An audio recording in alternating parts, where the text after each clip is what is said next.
twongeye kubaha ikaze kuri M&J TV, dukomeza kwifuriza amahirwe n'amahoro biva ku Mana. Twongeye nanone kugaruka uko bisanzwe mu biganiro byacu bya buri munsi tugenda tubagezaho uko Imana igenda idushoboza. Uyu munsi rero dufite umutumirwa ugiye kutuganiriza ibintu byiza by'ingirakamaro.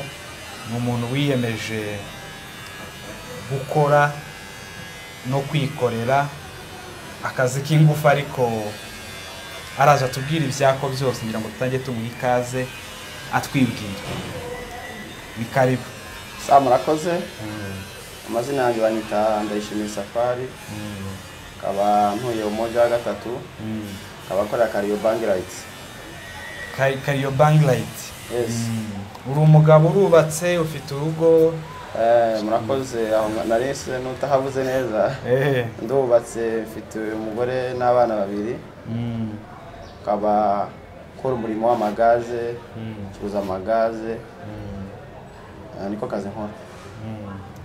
Twagusanze hano rero Kariobangi Light. Uri mu kazi ko gucuruza amagaze, ndetse n'abareba kuri kamera zacu wambaye itaburiya y'akazi. Ni igihe kingana gukora muri aka kazi k'amagaze? Ndakeka ko natangiye gucuruza gaze 2015. 2015. Kugeza ubu ngubu nta kandi kazi ndakora muri Nairobi. Kubera nakazi nkunda cyane. Amaze kumba mu maraso. Watangiriye nyine hano Kariobangi? Yes, natangire Kariobangi. Tangira nkorera abanyakenya. Ariko icyo nshimira Imana nuko ubu ngubu nsigaye nikorera ku giti cyane. Ni ukuvuga ngo aha twagusanze na akazi kawe wakoreye abanyakenya, ugira igihe urikorera ufungura kawe kazi? Nakorera abanyakenya imyaka agera kuri 4. Biba ngombwa kandi nuko nakwigira nje kikorera ku bwanje. Kubera kenshi nije winjizaga amafaranga nishiza abanyakenya ukabona niba bafite inyungu nyinshi. Biba ngombwa ko mbitekerezaho nawe mfungura akakanje. Mbese aturi niho nkorera. Mbese ni akazi ka ntakundi muntu. None turagira ngo tubwire urugendo rwawe rwo gutangira gukorera abanyakenya, abanyagihugu, kugeza utangiye kwikorera. Turagira ngo tubwire mbese mu ncamake uko watangiye, uko wabonaga inyungu, uko gaze zunguka, uko wasevingaga kugira ngo uyu munsi ufite akazi kawe. Murakoze. Rero gukorera abanyakenya kubera na akazi naje tutazi gaze, murabizi. Twavuye iriya iwacu muri Kongo dukoresha inkwi. Rero tugezana muri Kenya hatu twinshi tugenda tuboneka, ngize amahirwe mbona akazi k'amagaze. Ntangira kukiga, abanyakenya barakanyigisha, akazi ndakora. Noneho bigeraho shaka naje kwikorera. Noneho uko nahembwaga ku kwezi, nahembwaga amafaranga makeya. Noneho ku mushahara wanje ngakata udufaranga duke nkagura umutungi wa gaze ngashyira ku ruhande. Watangiriye wenda n'uvuga udufaranga duke, abantu bashobora kutamenya biterwa.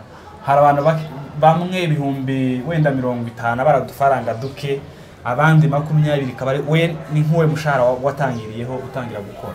Ukorera abanyakenya umushahara natangiye 8,000. Umuhe mwaka? Umwaka 2015. Genda nzamuka, ndibuka umushahara wa nyuma nahembwe gukorera umunyakenya nahembwe 15,000. 15 gusa ku kwezi? Ku kwezi. Hanyuma 15 ufite umuryango, Kariobangi na Umoja naho wenda si hafi uratega. Ni gute wabimanajinga kugira ngo na saving kuri 15 unatunga urugo?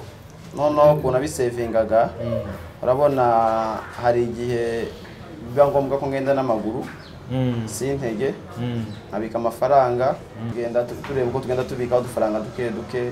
Twabona imitungo, hari abantu baba bafite ubukene, akazatesha kugurisha umutungo wenda n'ishuri inzu, ukabona amafaranga make yabigenda bidufasha kugira ngo tubone imitungo y'akazi kwa twakwikorera.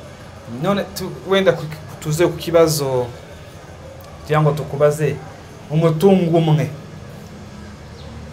muwuzurisha gute, mukawucuruza gute? Mbese ku mutungo imwunguka hangahe make yashoboka?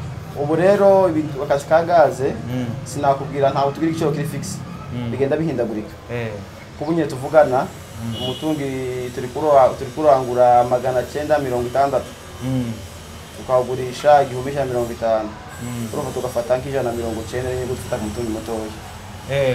kuvuga amafaranga wenda fatizo mwunguka ku mutungo ni 150. Yes, fatizo ni 50 ako nk'amayinite. Hanyuma ku munsi ugacuruza imitungo inkingahe mikeya. Ku munsi rero tugereranye hari iminsi ugenda bihindagurika. Ariko wenda nka bukeya iyo tobura.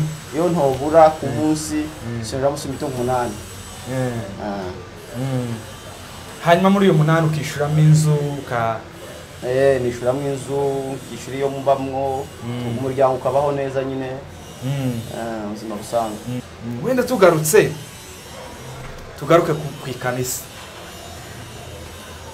Akazi kawe turabizi hano muri Kenya, akazi nzano bavuga ngo weekend ngo niho habara akazi gashushe. Gukora akazi kawe ubihuza gute n'ikanisa cyangwa bifitiye akahe kamaro itorero usengeramo? Murakoze. Ikibazo kiragoye kandi kinorose. Rero aka kazi kanje mu cyumweru nyine niho amafaranga menshi koko. Ariko kubera turabana barerewe mu itorero, turabana abakristo, ku kimwe ntago nkora. Ndaterana siga abandi bakora hano. Rero iyo hari umusanzu kene mu itorero biranyorera kuwutanga kubera yuko akazi kari kudemara. Kari kugenda. Ukuvuga ngo ubuzima mu rugo bwabaye nk'ubuzamuka no mu itorero burazamuka. Mu itorero babona itandukaniro se ryo kuba wikora na mbere yuko wikora hari ibyo. Yes, niko bimeze kabisa, niko bimeze. Mu rugo byarahindutse kubera twakoshaga amafaranga dutinye tuvuga ngo ejo wenda akazi bazatwirukana, basanga uriye nabi. Ariko ubu nyine mu itorero ryarahindutse. Mu itorero nayo hari igikorwa runaka cyo gukora, turatanga ifaranga kabisa tukakemura ibibazo nyine bijanye n'itorero mu yandi magambo. None turagira ngo umaze imyaka myinshi mu magazi, ucuruza amagazi. Hari bene wacu bamwe bakira bayibona bwa mbere. Sinzi nawe numvishe bazabwira abana ngo nibacane ngibifatwa. Cyane gaze ngibifatwa. Turagira none tubwire ku mikoreshereze ya gaze, kuko gaze ziraturika. Hari abo twumva ngo zaturikije amazu, hari abo twumva ngo zisha abantu wenda kubera ko habaye ikibazo runaka ikaba yakica abantu mu nzu. Nibihe bibazo bitera ibyo ngibyo kugira ngo tubwire uburyo bwo gukoresha gaze neza buryo itagira ingaruka ku bayikoresha. Sawa, murakoze. Ico ni kibazo cyiza cyane. Akenshi ibibazo bigenda bivuka hirya no hino kumva ngo gaze ari kuya muntu. Ikintu kibitera cyane cya mbere nuko gaze ubundi igira nk'amategeko navuga kugira ukoreshe gaze. Kugira gaze uyikoreshe neza titera ingaruka. Icya mbere iyo umuntu ayikuzaniye umusafuriya wa gaze abanza kureba ko arahandi idasohora itari ikinga ku ruhande kamwe na hangaha gutya. Akatsi kibiriti akareba ko idasohora. Cyo ni kimwe. Cya kabiri umukoresha gaze mbese mu rugo mama cyangwa se umugabo iyo utekeye kuri gaze ugomba kubura aho ngaho. Ukirinda gusohoka hanze wenda ugiye ku muhanda ugasanga ku muhanda wawe undi muntu muraganira usize utetse, bizana ingaruka nyinshi cyane ugasanga gaze iraturitse.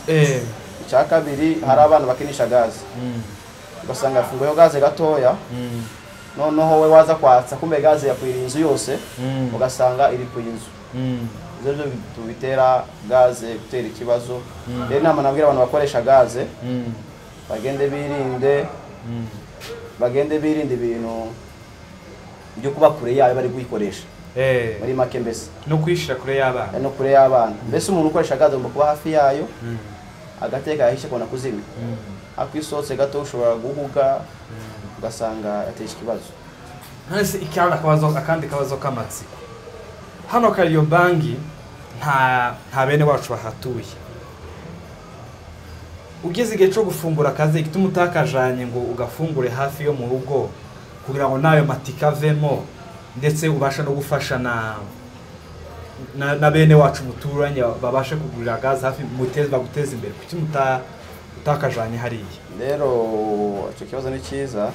Uko bimeze urabona ahantu nakoreye cyane hano Kariobangi ntako nari kuja kure y'abakiriya. Ese abakiriya bamenyera hano Kariobangi niho nakoreye nanditswe, ngombwa ko nakwikorera niho banzi. Rero mu muhano ugiye aho ntuye byantwara igihe kugira mfatishe isoko. Turagira none dusangize ni ihe ntego ufite? Ni ugucuruza gusa ukarya ukaryama cyangwa hari intego ushaka kugera, hari icyo ushaka kugeraho kirenze ibyo ufite uyu munsi? Rero intego mfite nshaka kwagura ibyashara, nkabona nagira amabranche hirya no hino, nkabona nagura imodoka ija kurangura ikanaranguza. Yes. Uri kubikora hiki none ngo ubigereho? Kugeza uyu munsi ugeze hehe kugira ngo ugere kuri iyo ntego? Hari icyo uri gukora, ubikora gute? Ubu ngubu uko bigeze ubu nyine kubera nikorera, mbese amafaranga asa n'ayazamutseho gatoya kuri yo nahembwaga. Ubwo na service nkabona mfunguye akazi, nindize ko nzabigeraho. Tugira none tugira inama abantu batinya kwikorera muri iki gihugu.